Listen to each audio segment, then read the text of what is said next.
Waouh, mais t'es encore en train d'allaiter et t'es enceinte? Cette phrase, mais il y a tant de mères qui l'ont entendue. Puis pourtant, elle cache, je pense, plus de jugement que de bienveillance. Parce que oui, c'est possible, et pour beaucoup de femmes, c'est même essentiel. C'est important. Mais on nous a fait croire que c'était dangereux. Et si c'était pas un danger, mais une continuité de lien en fait.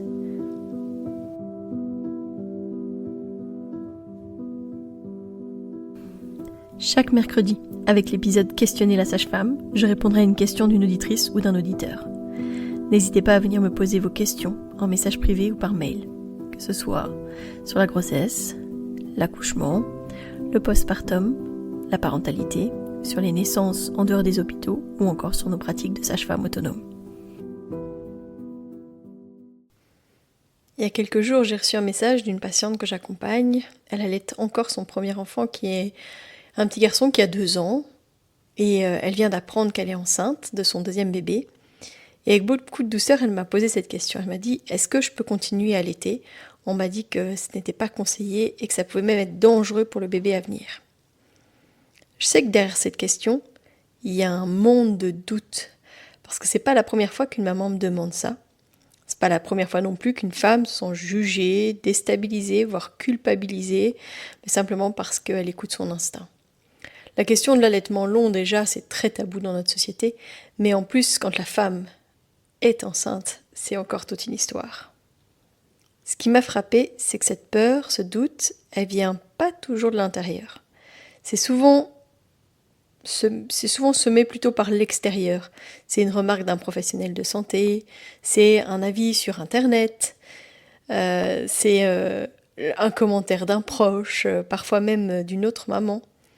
Et puis ouais, tout simplement, d'un seul coup, ce qui était tout à fait naturel pour la maman, ça devient une source d'angoisse.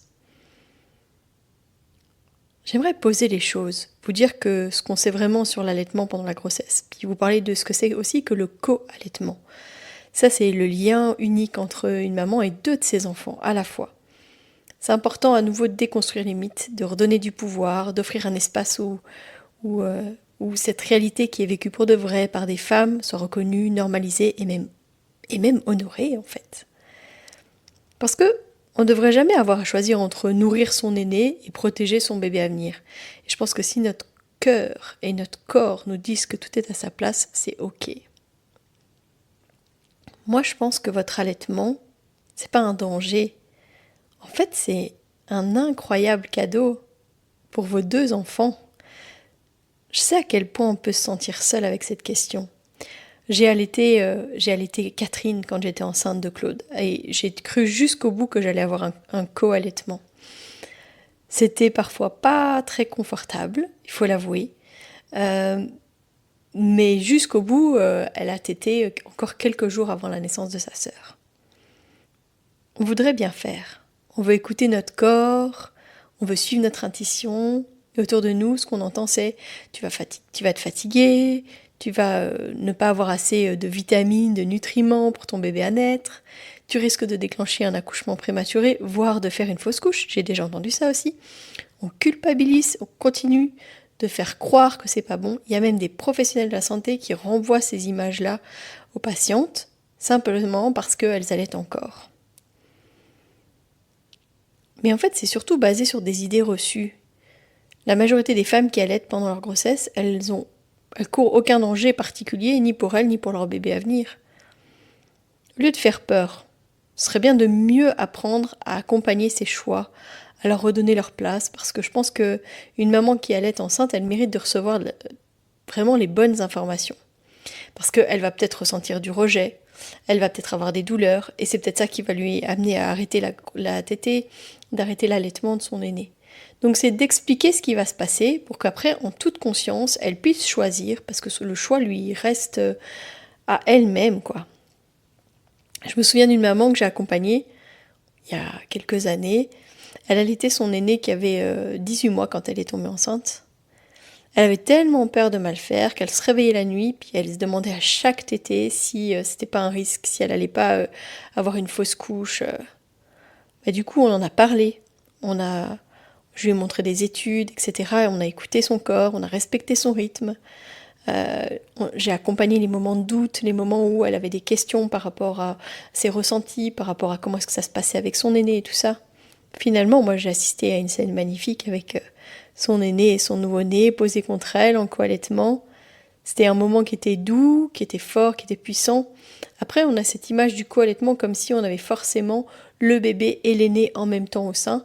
C'est pas non plus toujours ça la réalité. C'est pas parce qu'on co-allaite que ça veut dire qu'on doit allaiter absolument ses enfants en même temps. Parce que parfois ça peut être très, très intrusif. Alors oui, l'allaitement, ça peut déclencher des contractions, mais c'est pas plus problématique que le fait de faire l'amour. Pendant la grossesse, souvent les femmes, elles ne ressentent pas les contractions dues à l'ocytocine avant le 3e trimestre. Elles ont pourtant des contractions dès le tout début de la grossesse, parce que c'est ça qui aide l'utérus à grandir, à faire de la place pour le bébé. Alors quand on entend faut pas allaiter enceinte, c'est dangereux, le bébé prend tout, tu risques de faire une fausse couche. Mais l'allaitement pendant la grossesse, c'est physiologiquement possible, sécuritaire dans la majorité des cas. Ce qu'on craint, c'est la libération d'ocytocine, mais c'est pas du tout les mêmes quantités que pendant le travail. Et comme je vous disais, l'utérus de la femme est quand même souvent moins réactif à l'ocytocine avant le dernier trimestre de grossesse. Il y a des études qui montrent que la poursuite de l'allaitement pendant la grossesse n'entraîne pas du tout d'augmentation significative du risque de fausse couche, ni d'accouchement prématuré, sauf évidemment si la grossesse est déjà à risque. Je vais vous mettre en lien dans la description de cet épisode les études en question. Alors ce qui peut se passer par contre, c'est que la production de lait peut changer pendant la grossesse, que ce soit en quantité, que ce soit en goût et en composition. Donc il y a certains enfants qui vont se sevrer d'eux-mêmes à ce moment-là, parce que justement le lait aura changé de goût. On dit souvent qu'il est un peu plus salé, et du coup ça ne leur convient pas et puis ils arrêtent. Ça peut être aussi en quantité, pensez souvent qu'il n'y a pas assez de lait. Moi je me souviens aussi d'une patiente, d'une maman qui allaitait son aîné, alors qu'elle était enceinte, et puis son aîné est tombé malade et a refusé de manger. Et la seule chose que cette petite voulait manger, enfin voulait en tout cas, c'était tété. Seulement tété et rien que tété. Elle était persuadée qu'elle tétait avide, et pourtant, en fait, au bout de quelques jours, cette petite fille, elle s'est mise à faire des selles de bébé allaité. Donc ça veut dire qu'il y avait bien du lait quelque part. Alors si l'allaitement est douloureux ou très fatigant pour la maman, on adapte. C'est pas une obligation de sevrer, mais je pense que c'est important parfois de moduler, puis de discuter avec l'aîné, de lui dire en fait, là pas maintenant, ou alors là maintenant stop, là j'ai besoin d'une pause, là il faut qu'on arrête, etc. Souvent, ces aînés sont quand même plus grands et donc sont capables de comprendre.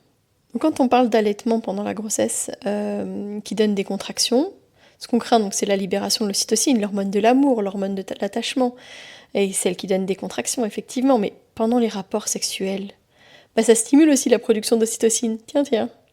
En fin de grossesse, les femmes, elles disent souvent que quand elles ont fait l'amour, après elles ont eu des contractions.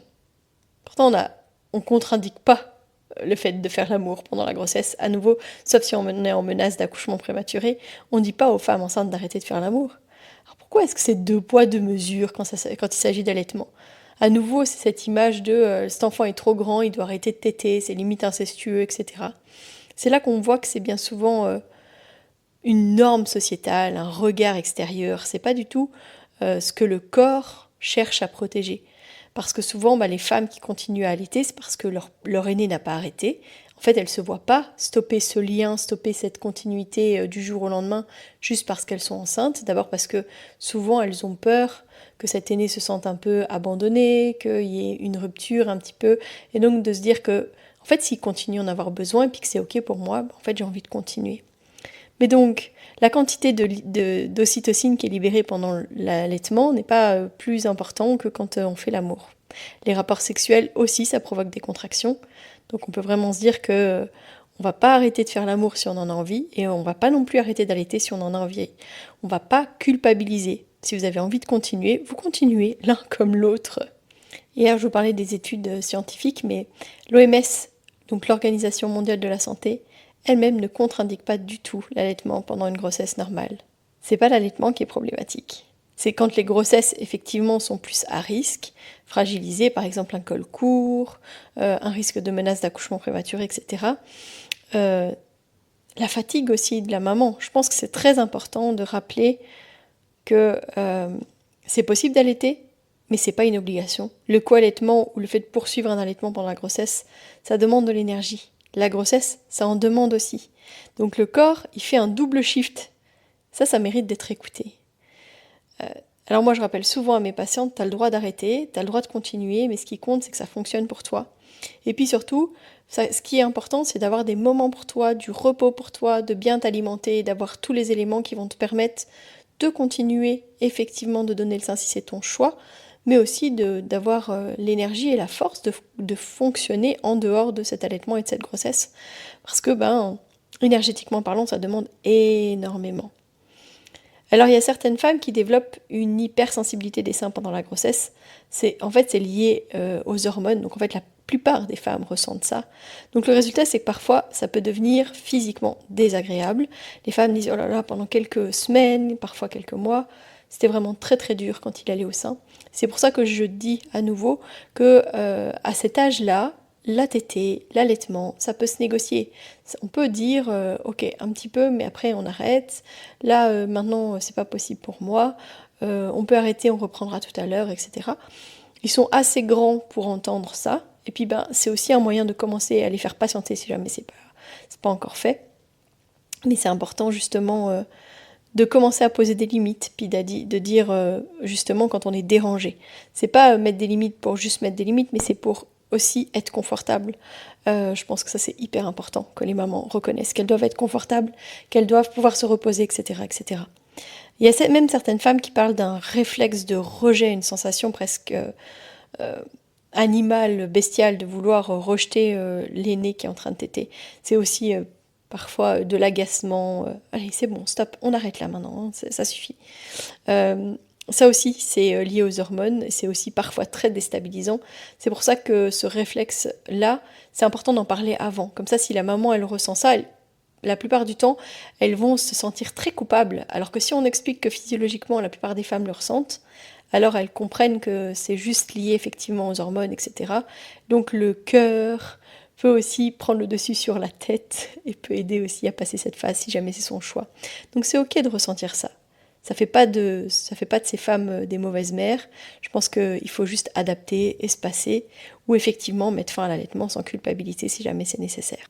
Et alors, je pense que c'est important aussi de se rendre compte à quel point cet allaitement pendant la grossesse, en fin de grossesse, etc., mais aussi le co-allaitement, ça peut être une aide tellement précieuse, un tellement gros cadeau. Parce que c'est pas juste donner le sein et puis pas se poser de questions et puis pas en ressentir un bénéfice. Moi je rappelle aussi qu'en fin de grossesse, une des choses qu'on préconise aux femmes, c'est de stimuler parfois leur mamelon pour pouvoir aider au déclenchement naturel de la naissance.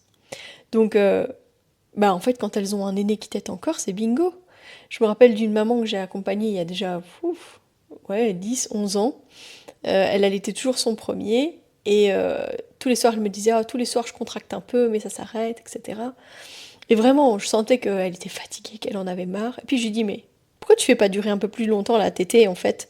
Parce que parfois, c'est le petit truc qui va faire que ça va lancer le travail. C'est la petite étincelle qui va lancer les choses.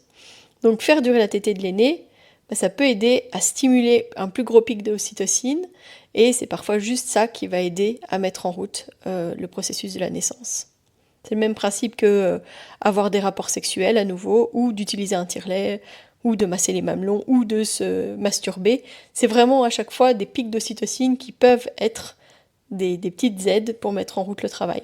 À nouveau, ça ne fonctionne pas pendant la grossesse. Sinon, à chaque fois qu'on ferait l'amour, à chaque fois que on stimulerait un peu nos mamelons, ou à chaque fois qu'on se masturberait, on accoucherait. Ça n'a rien à voir. C'est juste que c'est quand c'est au bon moment, au moment opportun, ça peut être la petite étincelle qui fonctionne. Et alors en postpartum, je trouve que le co-allaitement, ça peut vraiment devenir un cadeau précieux dans les jours qui suivent la naissance. Parce qu'au moment de la montée de lait, parce que c'est parfois douloureux, congestionné, ça peut soulager d'avoir un aîné qui est vraiment expérimenté dans la tétée. Parce qu'il s'est déjà bien tété, qu'il a beaucoup de force et que le lait sort souvent beaucoup plus vite avec lui. Mais il y a certaines mamans qui remarquent que ça peut vraiment aider d'avoir cet enfant qui va aider à désengorger le sein. Moi, j'ai essayé ça, justement, à la naissance de Claude, et j'ai dit Catherine, tu veux pas venir m'aider? Elle m'a dit mais non, le lait, c'est pour le bébé. Ah, quelle déception. Mais donc vous avez compris, je n'ai pas co-allaité Catherine et Claude. Mais voilà, allaiter enceinte, ça oui, je l'ai fait seulement pour elles, parce que pour les autres, ils étaient tous sevrés avant que je sois enceinte. Il y a certaines mamans qui remarquent aussi que leur aîné prend même un peu de poids après l'arrivée du bébé, tout simplement parce que il reboit du bon lait bien riche et bien dense, parce que, j'aime bien le rappeler quand même, mais le lait devient adapté à celui du nouveau-né, adapté au petit frère ou à la petite sœur, et ça c'est la merveille de l'intelligence biologique du corps des femmes. Mais donc ce qui peut se passer aussi, c'est que les aînés peuvent arrêter tout simplement de manger parce qu'ils sont totalement rassasiés par le lait. J'ai eu ça aussi avec une de nos patientes à la bulle, où son aîné pendant une semaine, 10 jours, je pense, n'a pas voulu manger autre chose et a fait un pic de croissance phénoménal. Voilà, donc le co-allaitement, je pense que c'est c'est parfois quelque chose qui va vraiment aider à mettre en route le travail et puis parfois potentiellement à aider dans la partie congestion, etc. C'est sûr que le lait, par contre, va revenir beaucoup plus rapidement. Souvent, la phase avec que du colostrum, il n'y a quasi pas, voire pas du tout. Mais le bébé va avoir du lait colostromé, en fait, tout simplement. Ça fonctionne en général plutôt bien. Voilà. Bah, si cet épisode a résonné pour vous, si vous allaitez alors que vous êtes enceinte, si vous envisagez un co-allaitement ou si bah, vous êtes senti aussi un peu en question par rapport à tout ce que j'ai dit, et que vous êtes demandé en fait si c'était possible ou pas, eh ben, vous pouvez venir me dire ce que vous en avez pensé. Vous pouvez venir m'écrire en message privé ou partager aussi cet épisode à une amie ou à une personne que vous pensez que ça pourrait soutenir. Tout simplement en parler autour de vous parce que vous restez les meilleurs ambassadeurs de Sages-Femmes Authentiques. Je vous le dis très régulièrement. Parce que aussi ces sujets méritent d'être discutés à voix haute, avec bienveillance et sans jugement. Parce que on est encore trop souvent dans le carcan de l'allaitement, ça doit se stopper quand on est enceinte. Et alors je voulais vous parler justement aussi d'un événement qu'on organise avec la Bulle. C'est la 3e édition du salon Naître et Grandir en douceur qui ont lieu les 14 et 15 juin 2025. Un moment encore hors du temps, un espace pour se rencontrer, s'informer, s'inspirer, partager sur la parentalité, la naissance, l'allaitement, le postpartum, et bien plus encore parce qu'on a essayé de mettre la part belle aussi à la partie grandir en douceur. Donc des conférences, des ateliers, des échanges, des temps de connexion, vraiment que vous soyez futurs parents, jeunes parents, professionnels ou simplement curieux, ben, vous êtes les bienvenus. Donc mettez ça dans vos agendas. On a encore quelques places pour des exposants, donc n'hésitez pas à prendre contact avec nous pour pouvoir vous inscrire. Ça sera avec plaisir que nous vous accueillerons pour ce salon 2025. Parce qu'on mérite de vivre nos maternités, notre parentalité dans la douceur et la puissance. Je vous donne rendez-vous lundi et d'ici là, portez-vous bien.